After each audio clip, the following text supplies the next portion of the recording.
আসসালামু আলাইকুম সুপ্রিয় দর্শক, যারা আমার ভিডিও দেখেন সবাইকে অনেক অনেক ধন্যবাদ জানিয়ে আজকের ভিডিও শুরু করছি। আজকের ভিডিও অনেক গুরুত্বপূর্ণ। কেন গুরুত্বপূর্ণ? গতকালকে আমি বলেছিলাম 10 এপ্রিল আমি বলেছিলাম যে দুবাই ভিসা নিয়ে একটা ভালো সুখবর আসতে যাচ্ছে এবং আপডেট আছে, অনেক বড় একটা আপডেট আছে।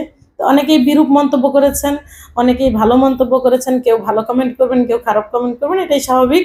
তো আমি ভিডিও নিয়ে কথা বলা শুরু করছি আল্লাহর নামে। ভিডিওটা কালকের যেটা ছিল সেটার বিষয়ে কথা বলার আগে একটা কথা আমাদেরকে বলতে হবে যে কোনো কিছু, বড় কোনো কিছু করার আগে কিন্তু বড় কোনো কিছুর প্রস্তুতি লাগে। তো দীর্ঘ 16 বছর ধরে আমাদের অনেক দেশের ভিসাই কিন্তু বন্ধ। তার মধ্যে আরব আমিরাতে 2012 সালে একবার ভিসা বন্ধ হয়েছিল, সেই ভিসা 8 বছর বন্ধ ছিল এবং সেই বন্ধ ভিসা খুলেছে 2020 সালের জুলাই মাসের 7 তারিখে। আচ্ছা, এখন এই যে বন্ধ ছিল আমরা কিন্তু চরমভাবে ক্ষতিগ্রস্ত ছিলাম এবং আমাদের জন্য কখনোই বন্ধ ভিসা খোলার জন্য কোনো রকম প্রচেষ্টা আমাদের সরকার থেকে করা হয়নি। বন্ধ কেন হয়েছিল সেটাও আমাদের আগে জানতে হবে। এক্সপো 2020 হওয়ার জন্য, এক্সপো 2020 ম্যাচ যে কোথায় হবে, এটা কোথায় অনুষ্ঠিত হবে সেটার জন্য যখন কোন দেশে অনুষ্ঠিত হবে, বিভিন্ন দেশ মনোনীত হয়েছিল, দেশগুলোকে ভোট দেওয়ার বিষয় এসেছিল। বাংলাদেশ ভোট দিয়েছিল রাশিয়াকে এবং আমাদের পার্শ্ববর্তী প্রতিবেশী দেশ ভারত, নেপাল, শ্রীলঙ্কা এরা সবাই ভোট দিয়েছে কাকে? দুবাইকে। স্বাভাবিকভাবে দুবাই বাংলাদেশের সরকার প্রধানের প্রতি অনেকটা বিরক্ত এবং রাগান্বিত হয়ে আরো অনেকগুলা কারণ সহ এটার মেইন কারণ ছিল ভিসা বন্ধ করেছিল। তো সেই খেসারত আমরা দিয়েছি 8 বছর।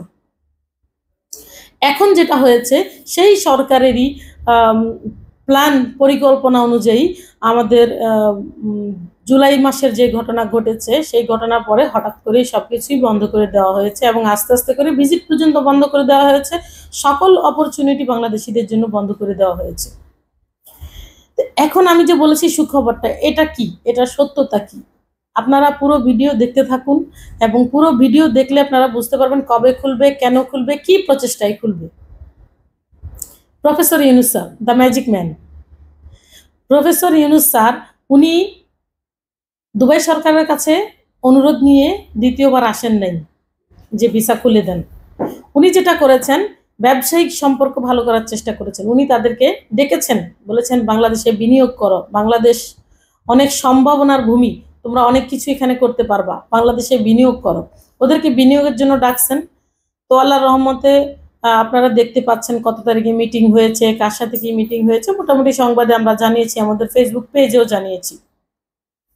তারই ফলশ্রুতিতে ডিপি ওয়ার্ল্ডে এখনই 500 জন অলরেডি স্কিল ওয়ার্কার, ইঞ্জিনিয়ার বা স্কিল্ড যেসব ওয়ার্কার আছে এই ধরনের ওয়ার্কার কিন্তু অলরেডি নিয়োগ দেওয়া হয়ে গেছে।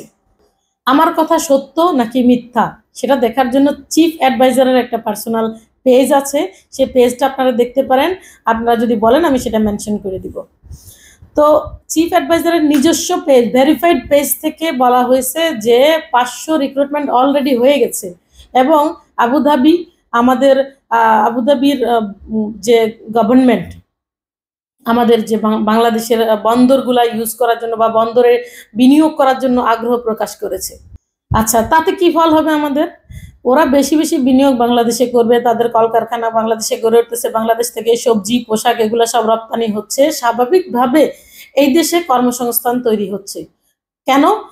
কর্মসংস্থান ছিল না বলে একটা গুজব ছিল এবং পার্কে পার্কে বাংলাদেশি লোক ঘুমাইছে, এটা কিন্তু মিথ্যা নয় এবং এগুলা বড় করে ফলো করে প্রচার করা হয়েছে। শেখ হাসিনা সরকারের আমলে এখানে কিছু সাংবাদিক আছে, হলুদ সাংবাদিক আছেন, ওনারা কি করছে 100 টাকার বিনিময়ে সংবাদ প্রকাশ করেন ওনারা।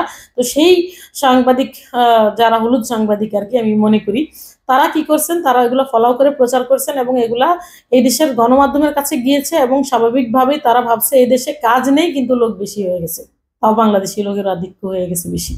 আসলে সব ধরনের লোকই আছে এখানে, মিক্স আছে। কিন্তু এখানে একটা কথা আমাদের জানা দরকার, সেটা হচ্ছে যে দুবাই গভর্নমেন্ট কি আসলে আমাদের ভিসা খোলার বিষয়ে কাজ করতেছে? জি, গত একটা মাস ধরে, পুরো মার্চ মাস ধরে দুবাই গভর্নমেন্ট থেকে সার্ভে করা হয়েছে, যে পর্যবেক্ষণ করা হচ্ছে যে আসলে তাদের কর্মক্ষেত্র অনুযায়ী লোক আছে নাকি তাদের নিয়োগ দেওয়ার জন্য আরো লোক দরকার। তারা যখন পর্যবেক্ষণ করেছে, রিসার্চ করে তারা জেনেছে যে প্রচুর লোক দরকার দুবাইতে, এবং বাংলাদেশি লোকজন কাজকর্ম করে বেশি, এরা অনেক পরিশ্রমী। পাকিস্তানি এবং বাংলাদেশি এই দুইটা ভিসা বন্ধ করা হয়েছে, এবং সেটা বিভিন্ন কারণে হয়েছে। যে সকল কারণে হয়েছে সেই কারণগুলোকে শুধরে নিয়ে যাতে করে ভবিষ্যতে যে যত্রতত্র যে কোনো লাইসেন্স খোলা না হয়, এগুলো নিয়ে একটা উদ্যোগ নেবে দুবাই সরকার। 2 থেকে 3 মাস তারা সময় চেয়েছে যাতে করে বাংলাদেশি লোকরা সঠিক হাতে পড়ে।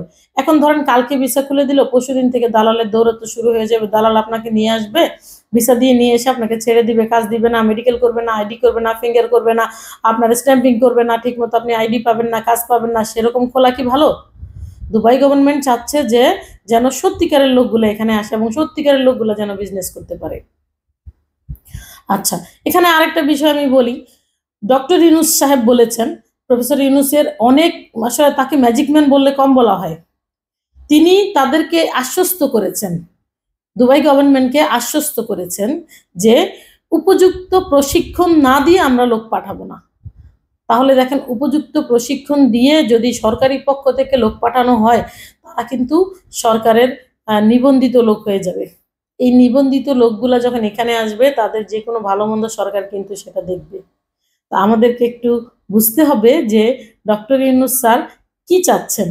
তিনি কিন্তু প্রথমে ওদেরকে দিয়ে ইনভেস্ট করাচ্ছেন, বিনিয়োগ করাচ্ছেন, তারা বিনিয়োগ করতেছে, বিজনেস শুরু হয়ে গেছে অলরেডি বাংলাদেশে। তারা বিভিন্ন কলকারখানা স্থাপন করবে বলেছে, বন্দরে বিভিন্ন কাজ করবে বলেছে।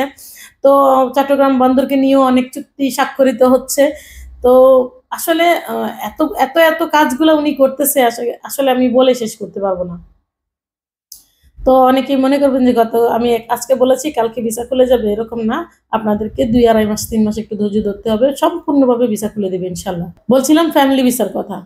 ফ্যামিলি ভিসার কথা আমরা অনেকেই বলি না। আসলে এখানে প্রচুর পরিমাণ বাংলাদেশি আছে যাদের জন্য ফ্যামিলি ভিসা খোলা জরুরি, এবং আপনারা হয়তো জানেন না, আমরা প্রচুর মানুষ যারা এখান থেকে, সবাই তো আর খারাপ না, প্রচুর মানুষ আছে যারা হচ্ছে গভর্নমেন্টকে বারবার করে বলতেছে যে ফ্যামিলি ভিসা খুলে দেওয়ার জন্য। অনেকের ফ্যামিলি আছে বাড়িতে পড়ে আছে, তারা আনতে পারতেছে না, বা কারো ভিসা শেষ হয়ে গেছে, তারা আনতে, সেই লোকগুলা বাড়িতে পাঠাইছে, বা বউকে বা বাচ্চাকে দেশে পাঠাইছে, তাকে আনতে পারতেছে না, বা কারো নতুন বাচ্চা হয়েছে, যে বাচ্চাটা নতুন হয়েছে এই বাচ্চাটাকে কিন্তু আনতে পারতেছে না, বউর ভিসা থাকলেও আনতে পারতেছে না, কারণ বাচ্চাটা না ভিজিট ভিসা আনা যাচ্ছে না ফ্যামিলি ভিসা। তো এই বিষয়টা নিয়েও কিন্তু তিনি কথা বলেছেন। তাহলে আমাদের ফ্যামিলি ভিসা, লেবার ভিসা এবং এমপ্লয়মেন্ট ভিসা সব কিছু নিয়েই কথা হচ্ছে।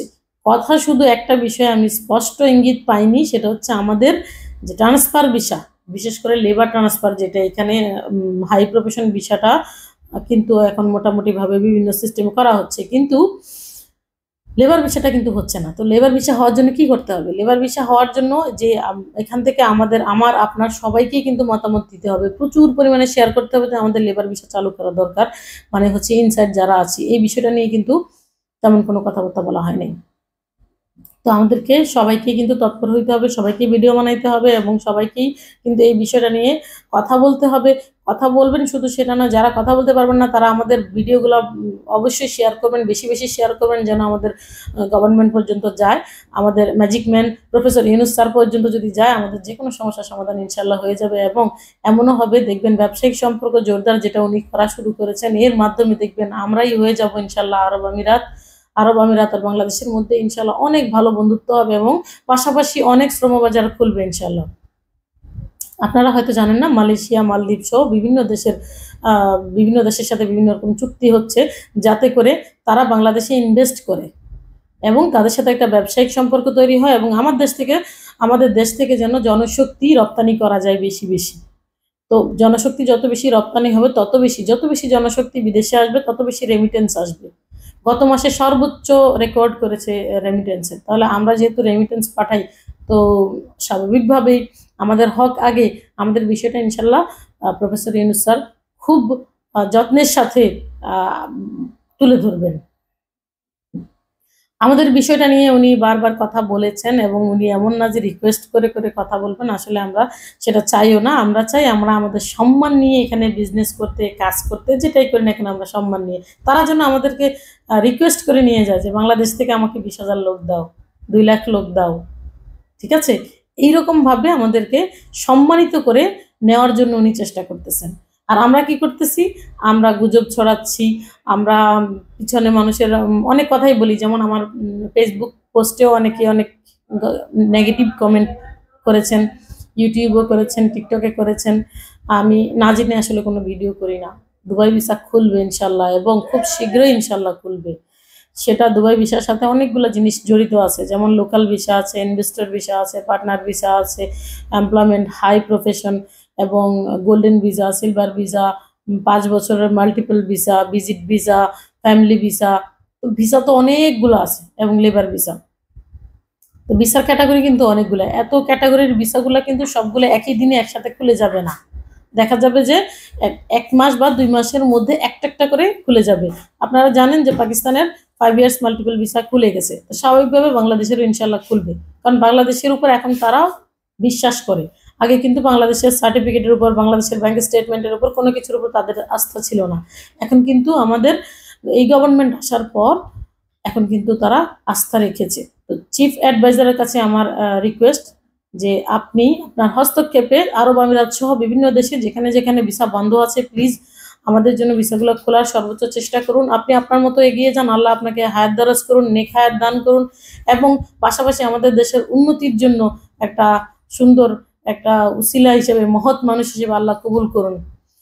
এবং পাশাপাশি আমি আপনাদেরকে বলবো যে আমরা সবাই সাপোর্ট করতে হবে, আমরা সবাই আমাদের দেশকে সাপোর্ট করতে হবে। আমাদের চিফ অ্যাডভাইজার সহ যারা আমাদের দেশকে উন্নতির জন্য এগিয়ে নিয়ে যাচ্ছে তাদেরকে আমাদের সাপোর্ট করতে হবে, এবং সাপোর্ট করতে হবে আমার মতো ছোট মানুষদেরকে, যারা আমরা এইভাবে আপনাদের পাশে থেকে আপনাদের উৎসাহ যোগাই এবং সত্যিকার নিউজগুলো আপনাদেরকে দেওয়ার চেষ্টা করি। সবাইকে অনেক ধন্যবাদ। সাবস্ক্রাইব করবেন, লাইক করবেন, শেয়ার করবেন। আল্লাহ হাফেজ।